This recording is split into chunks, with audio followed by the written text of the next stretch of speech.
Welcome back, everybody. Just Mike here. Anyway, we have part two on this anniversary clock. And what I'm going to show you here is trying to clean up the brass on this clock with a brass cleaner. I do use a gloss finish on the plate. And realistically, I needed a buffer actually to get the scratches out. There's no way I could do it by hand. And also, we're going to set up the spring wire for the pendulum.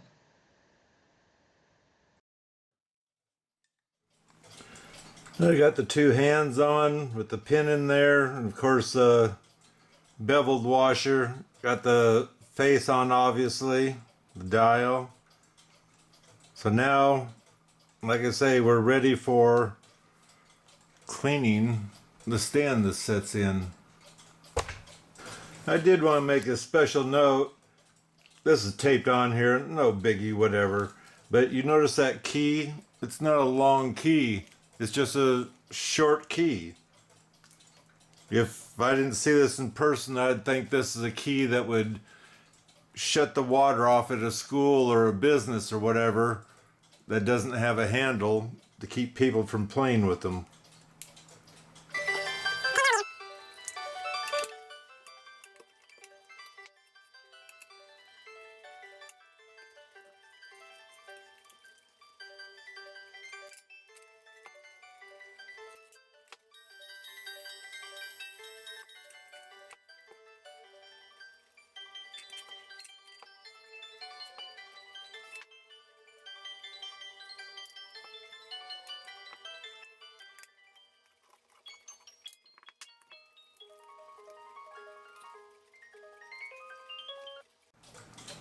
There's tarnish around here. They've tried cleaning it up.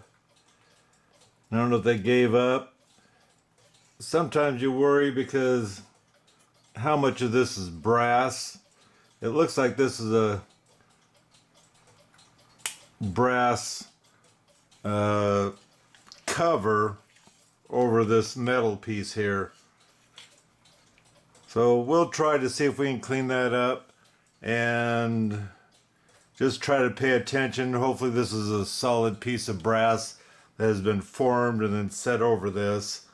And if that's so, then we should be able to get that out, but there's no guarantee. It's really pitted in there too. So finally my parts came.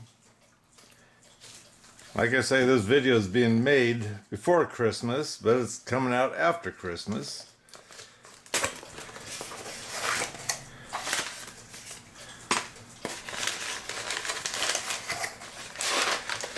So I ordered a bunch of stuff because it's cheaper that way in the mail than ordering just one piece.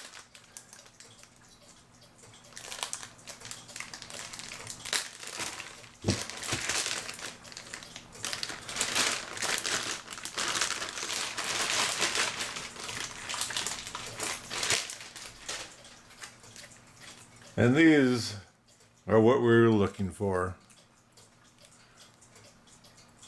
So here's the original one that's broke, and we'll say the end's missing, but not really. Because of the design, it stays in there. And what you need to do is push the plate down or pull it up. Looks like pull it up on this one. You see that pin in there? Let me point at it. This pin needs to be pushed out, and this one has to be falling out, which is great. There it is. And now the piece I need is right there. And so if you didn't have the book, you would line this up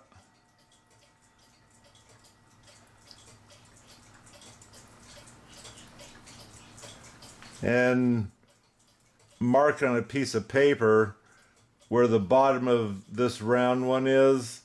Mark it where this one is. Go ahead and mark on both sides, but usually you mark right where the block is.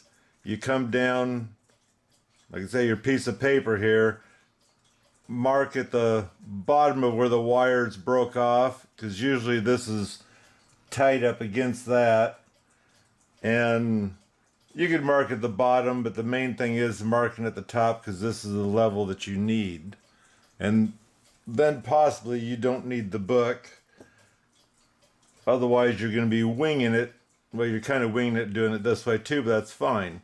Now the book, if you happen to get it for a reasonable price, once you're done with it, if you're not planning on doing these again, then sell the book for what you paid for it maybe, and that way the next person can maybe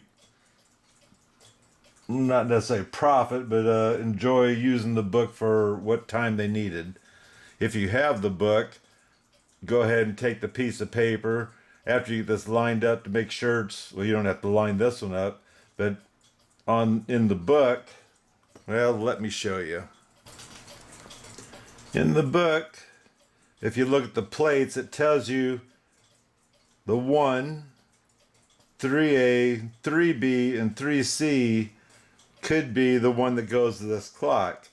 Now matching this up, this is the one it looks like, and they're all pretty much the same distance. Do notice where the circle is, we'll call it, the hole, that will be pointing at the bottom. And this is what it should look like on lengthwise once you have the new wire in here. So these are the wires I have, it calls for.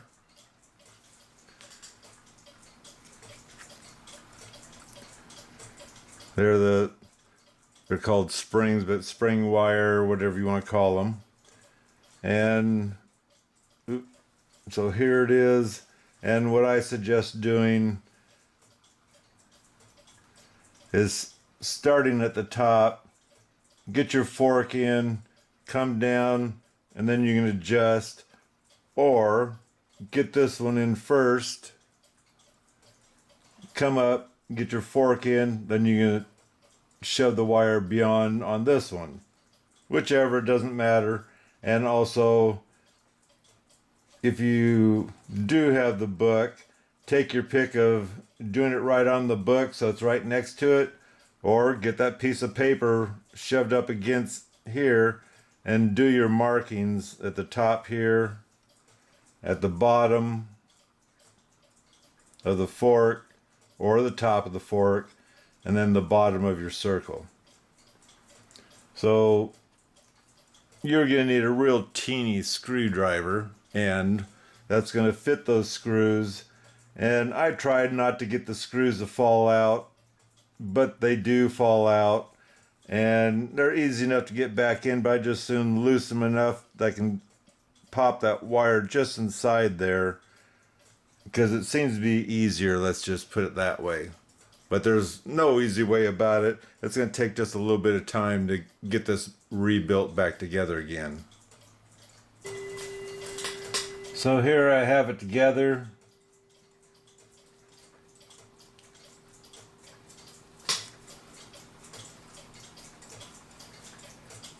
And yes, I have that piece sitting at the top. I'll just cut that off because it's not needed. It doesn't need adjusted because this here is already the length that it shows in here. So now I can take this back off and get it installed up into here. But I'm not sure. I think but first we need it on here because this here is a little more difficult because of what you have to do to get it ready.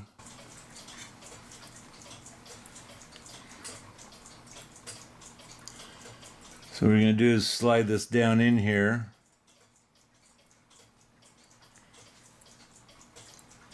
And get steady enough to get it down in there.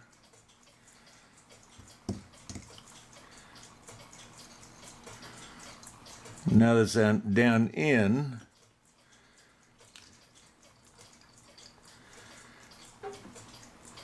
and push this down.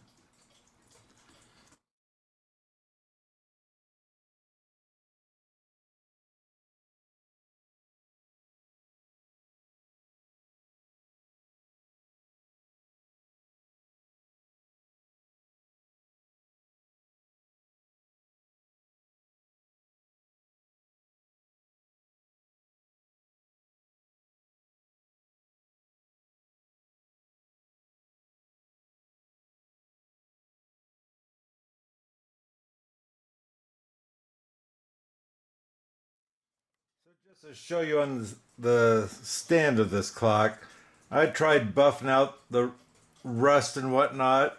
I wasn't pushing hard. This is really deep in the corrosion and along here, and I don't know if I've shown before, but they tried to clean it up and it didn't want to clean up.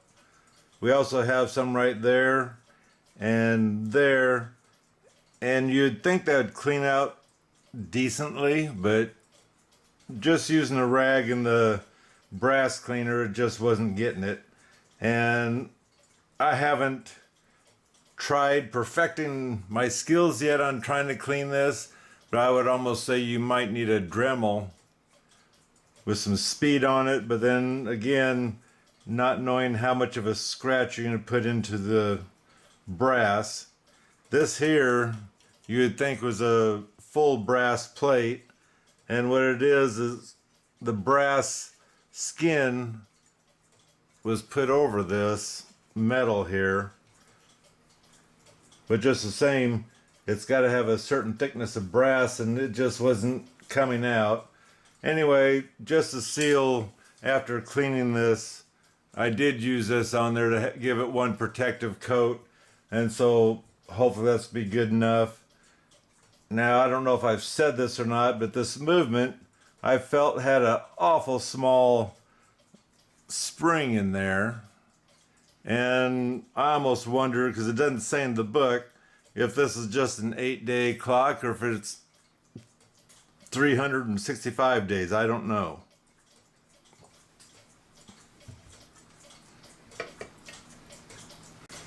So let me go ahead and get this screwed down at the screws coming up through here, and then we'll see about hanging the pendulum. So I do know I still have this to put on that goes right there. I'm not going to put it on right now because I don't want to have to worry about dealing with levelness of the clock yet. But to get the pendulum on, I am going to put it in here. And of course, be careful of this spring wire.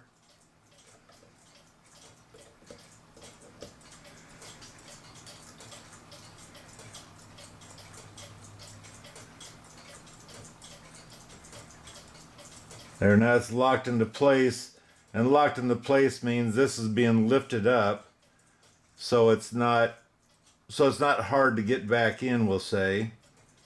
I'll spin this around to where it'll go right in, and of course you have this fork here.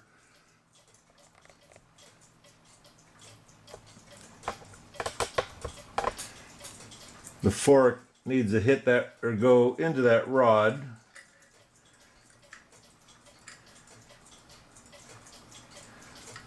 This here's still going to have some weight on it by the feel of it.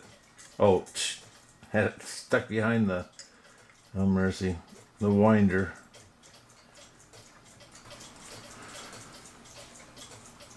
Okay, I got this caught almost, there we go, onto the rod. And now to get my little screw into its hole. I was having a problem getting my screw through, and then realized this spring wire here went up through and was blocking the hole. So you either need to get it over to the side or use, I do believe this, they call this a awl, has a short, we'll call it a sharp tip, and poke it through. And as soon as I did that, the screw went right in. So now that we have it in, I'm going to gently release the pendulum here so it can start swinging.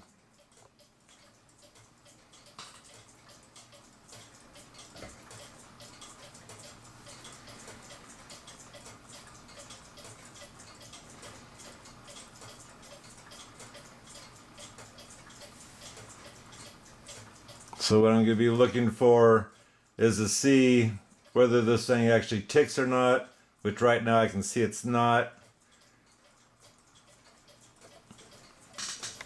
Let me get you in there a little closer on that part. No.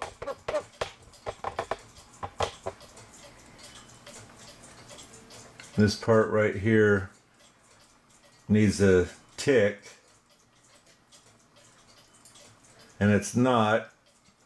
And so up above here on this one, there's a little, we'll call it set screw, that you need to loosen, and that frees this one up so you can adjust it to get the beat going. Now we're starting to tick. I don't know if you can see that or not.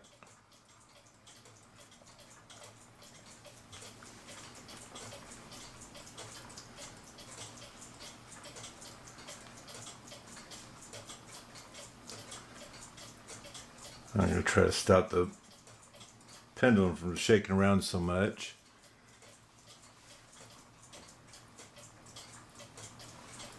So there, didn't get a full tick in.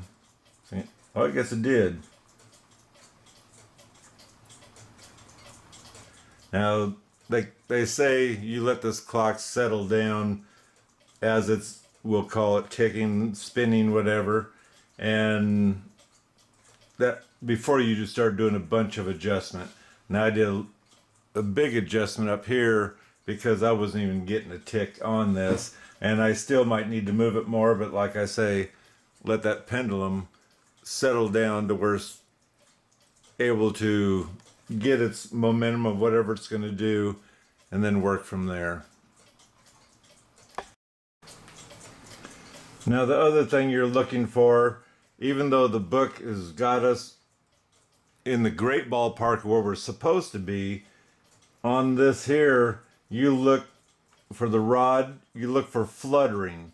Fluttering means that you're going to have to adjust the fork because you don't have it in the right place. You get this, let's say, too low, then more than likely it's going to really start fluttering on you. And that's what's good about the book, or good about having the wire that came with the clock. If you ordered it and it's broke, that you can copy that, because evidently, hopefully, the clock ran back before you bought it. So here we got it running. I got the plastic shield on, and because it is plastic, you need to be careful. I'm gonna mess this up a little bit, whatever. Anyway, it's plastic, so you just finger tighten it. And I don't mean wrenching it down, I mean just snugging it up so you don't break the plastic on there. So now that we have this thing running, I need to watch it to get the speed set, so that way this clock is ready to go.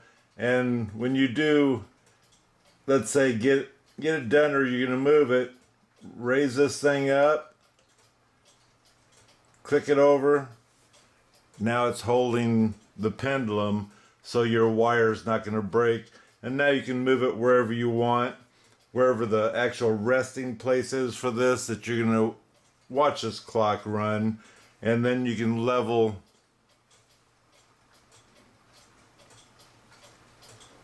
the 3 feet that are on here. And when you're leveling it, obvious, you want this centerpiece here to line up inside this cup in the center, so it's not ever touching it.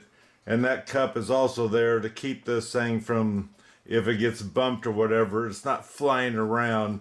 It'll hit the sides of the cup and then become steady again, depending on what happened to this clock. The cat went by it or whatever.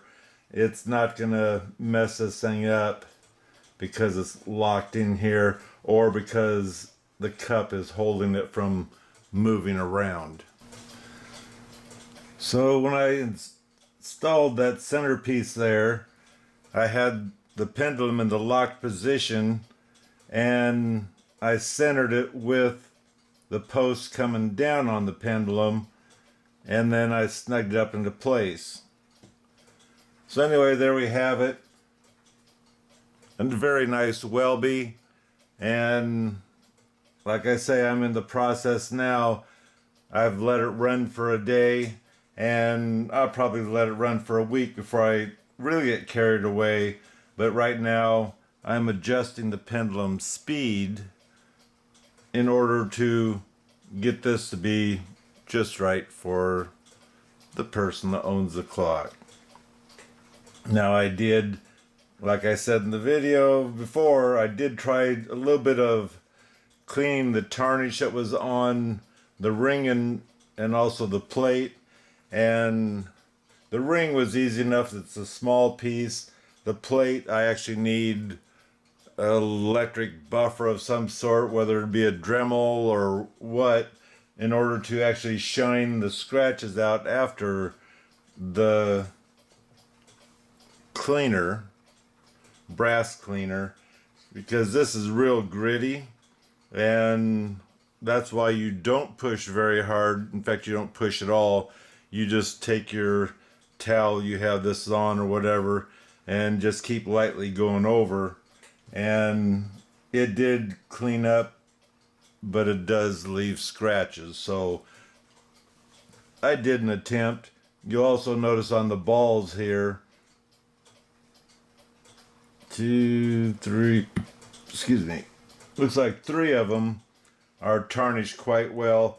I didn't even attempt doing those because, well, number one, I tried to unscrew those, and they normally do unscrew and separate, but those didn't want to, and I wasn't going to force it because, number one, this isn't my clock, and number two, I'm just getting into these, and I don't want to push something that isn't mine. So, in my opinion, another fine job. The barrel where the mainspring is, as I've shown, was really dry, which kind of surprised me. And so just doing that alone helped this clock out, besides, of course, changing the spring to the pendulum, the spring wire. And so anyway, this is a clock that's going to be hopefully enjoyed for many years to come. We'll see you later, and until next time, don't forget to subscribe because it's free, and God bless.